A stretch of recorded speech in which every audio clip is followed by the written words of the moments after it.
Assalamualaikum warahmatullahi wabarakatuh. Innal hamdalillah nahmaduhu wa nasta'inuhu wa nastaghfiruh wa na'udzu billahi min shururi anfusina wa min sayyiati a'malina. Man yahdihillahu fala mudilla lahu wa man yudlil fala hadiya lahu. أشهد أن لا إله إلا الله وحده لا شريك له وأشهد أن محمدا عبده ورسوله اللهم صل وسلم على نبينا محمد وعلى آله وصحبه ومن اهتدى بهديه واستنى بسنته إلى يوم الدين. أما بعد فيا عباد الله اتقوا الله حق تقاته ولا تموتن إلا وأنتم مسلمون. قال الله تعالى في القرآن الكريم: أعوذ بالله من الشيطان الرجيم. بسم الله الرحمن الرحيم. يا أيها الناس اتقوا ربكم الذي خلقكم من نفس واحدة وخلق منها زوجها وبث منهما رجالا كثيرا ونساء واتقوا الله الذي تساءلون به والأرحام إن الله كان عليكم رقيبا. Hadirin kaum muslimin, sidang jamaah Jumat yang dirahmati Allah Subhanahu wa taala. Kemuliaan seorang manusia itu dapat diraih ketika manusia tersebut senantiasa memposisikan dirinya pada posisi hamba. Predikat yang paling tinggi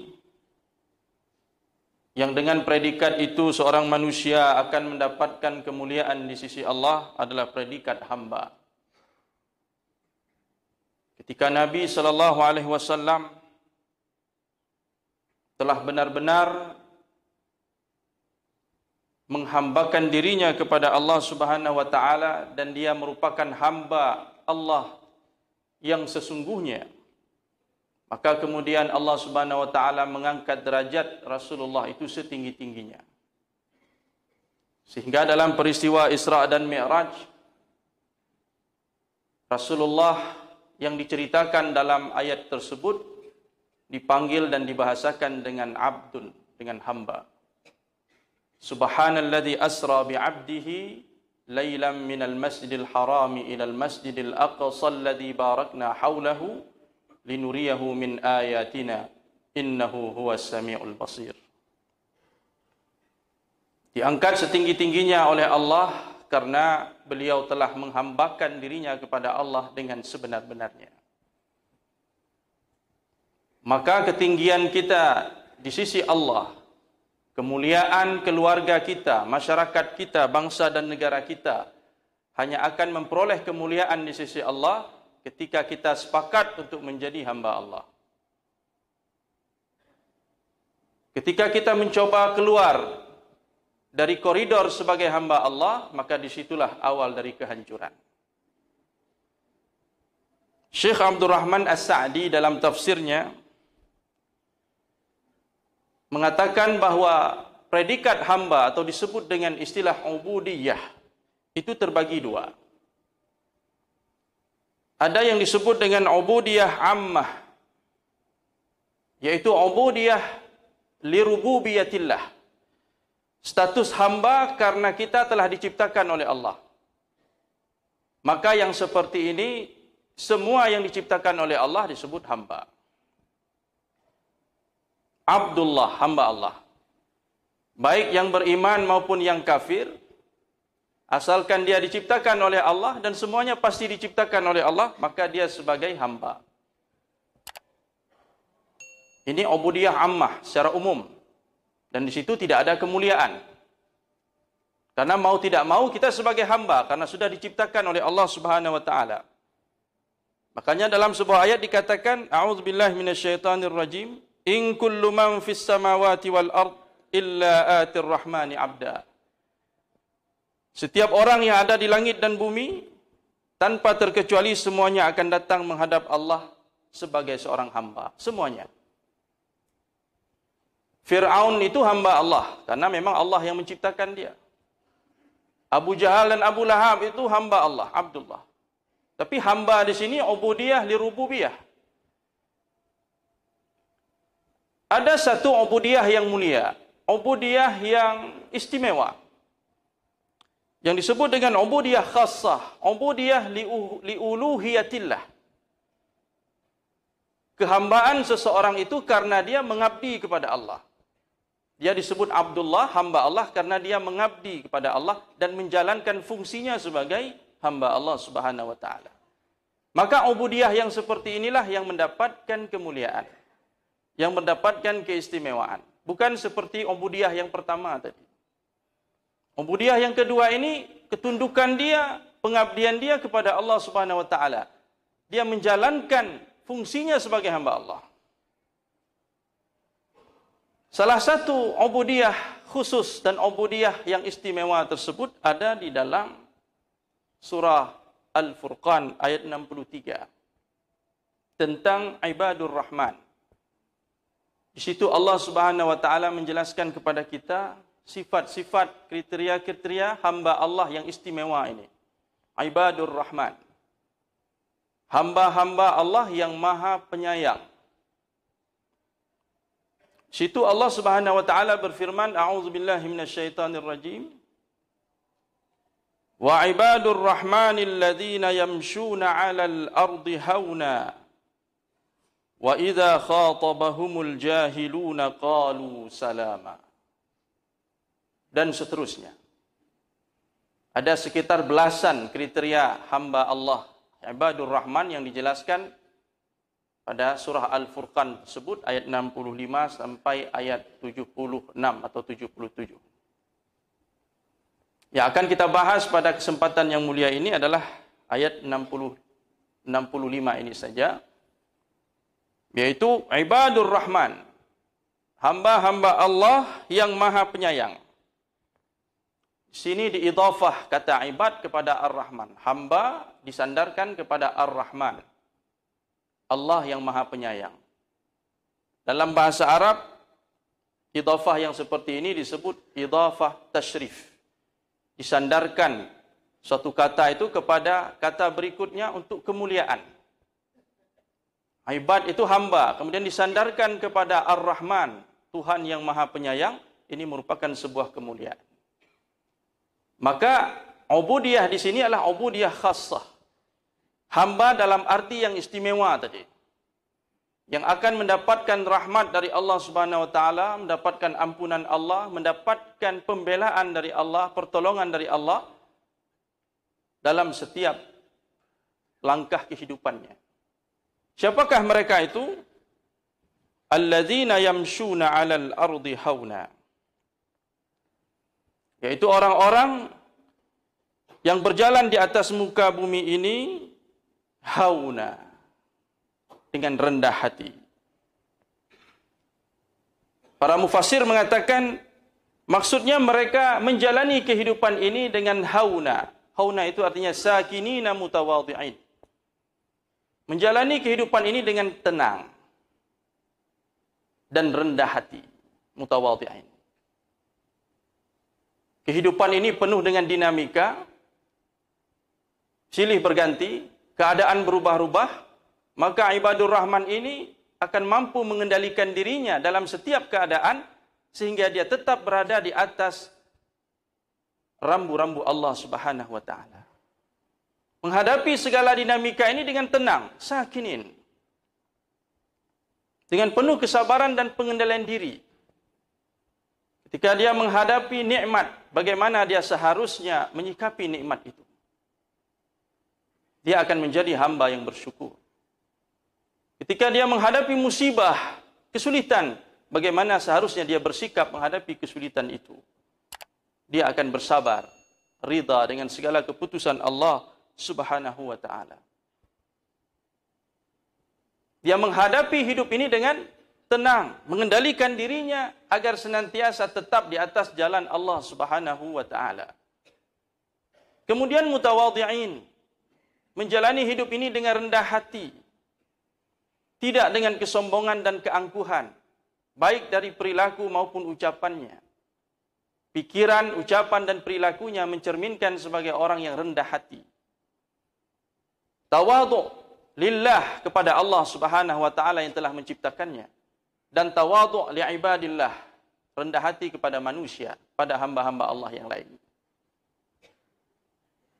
Arti rendah hati berarti tidak sombong, tidak angkuh. Dan Nabi SAW mengatakan, al-kibru batrul haqqi wa ghamtun nas. Ciri-ciri orang sombong itu adalah menolak kebenaran yang disampaikan kepadanya dan merendahkan manusia yang lain. Maka ibadur rahman tidak ada sifat itu pada dirinya. Kebenaran boleh datang dari siapa saja, dia akan menerimanya. Meskipun kebenaran itu datang dari seorang murid, dia sebagai guru, kebenaran itu datang dari seorang murid, dia akan terima kebenaran itu. Seorang ayah menerima kebenaran walaupun datang dari seorang anak. Seorang pimpinan dan atasan menerima kebenaran walaupun dia datang dari bawahannya. Sahabat Rasulullah menerima kebenaran yang disampaikan oleh tabi'in. Makanya dulu dalam tradisi khazanah keilmuan Islam, tidak ada sedikit pun nuansa keangkuhan dan kesombongan dalam kehidupan mereka. Sahabat Nabi itu mau belajar dengan tabi'in, padahal derajat mereka berbeda. Sahabat itu derajatnya jauh lebih tinggi dari tabi'in. Sahabat itu ada garansi keselamatan bagi mereka. Tapi masih mau belajar dengan tabi'in, generasi di bawahnya. Asyuyukh, para guru masih mau belajar dengan murid-muridnya. Artinya masih mau menerima kebenaran dari murid-muridnya.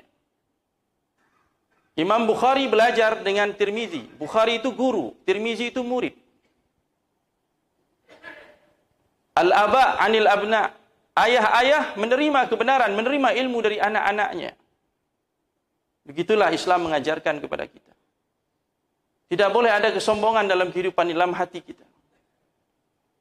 Menerima kebenaran dari mana saja. Dan ciri kesombongan yang kedua adalah merendahkan dan meremehkan manusia. Dan ini, sifat ini tidak ada pada ibadur rahman, hamba-hamba Allah yang maha penyayang. Ketika sifat itu ada pada diri kita, maka kita akan terjauhkan dari surga Allah Subhanahu wa taala. Tidak akan masuk surga, kata Nabi, seseorang yang di dalam hatinya ada sedikit saja secuil rasa sombong, angkuh. Dia tidak boleh dekat dengan surga Allah Subhanahu wa taala. Surga itu hanya milik orang-orang yang mampu menjalani hidup ini dengan tawadhu', dengan rendah hati kepada Tuhannya dan kepada hamba-hamba Allah Subhanahu wa taala. Kemudian pada potongan ayat berikutnya Allah Subhanahu wa taala menegaskan, wa idza khatabahumul jahiluna qalu salama. Hamba Allah ini, hamba ibadur rahman ini adalah orang-orang yang apabila disapa oleh orang-orang bodoh, disapa ini maksudnya diperlakukan oleh orang-orang yang bertindak bodoh, orang-orang yang mengucapkan kata-kata yang bodoh, melakukan perlakuan-perlakuan yang bodoh, yang menzalimi dirinya dan orang lain, maka ibadur rahman ini akan membalas dengan salama. Qalu salama. Mereka akan membalas dengan keselamatan. Artinya kebodohan itu dihadapi dengan bijaksana. Bukan kebodohan itu dibalas dengan kebodohan. Orang memperlakukan kita dengan tidak baik, maka kita memperlakukannya dengan bijaksana. Ada kata-kata maaf, ada kata-kata sabar, ada kata-kata pengendalian diri, ada hikmah dan kebijaksanaan. Jangan disikapi kebodohan itu dengan kebodohan lain, maka tidak akan menyelesaikan masalah. Di zaman Rasulullah SAW, datang seorang Arabi, seorang Arab pedalaman Badui, masuk ke masjid Nabi SAW dan kencing di dalam masjid. Ini merupakan tindakan bodoh. Mengencingi masjid, kencing dalam masjid. Tapi Rasulullah SAW sebagai hamba Allah yang paling mulia, menyikapi perbuatan bodoh itu dengan sangat bijaksana. Ketika para sahabat ingin memukuli orang tersebut, Nabi melarangnya. Jangan, biarkan dia selesai menunaikan hajatnya. Kemudian Nabi SAW setelah orang itu menunaikan hajatnya, Nabi meminta dibawakan satu ember air, satu timba air, kemudian disiram, dibersihkan tempat itu. Rasulullah memperlakukannya dengan hikmah. Bayangkan kalau para sahabat dibiarkan memukuli orang tersebut, para sahabat akan mengejar orang tadi sedang menunaikan hajatnya, dia akan berlari dan mengotori semua bagian masjid. Jadi sikap seperti yang dicontohkan oleh Nabi SAW ini, sikap yang hikmah ini menyelesaikan masalah. Setidaknya mudaratnya tidak lebih besar. Dalam agama kita diajarkan, kalau ada kita berhadapan dengan dua mudarat, satu lebih kecil dan satu lagi lebih besar, maka ambil mudarat yang paling kecil, supaya kita terselamatkan dari mudarat yang lebih besar.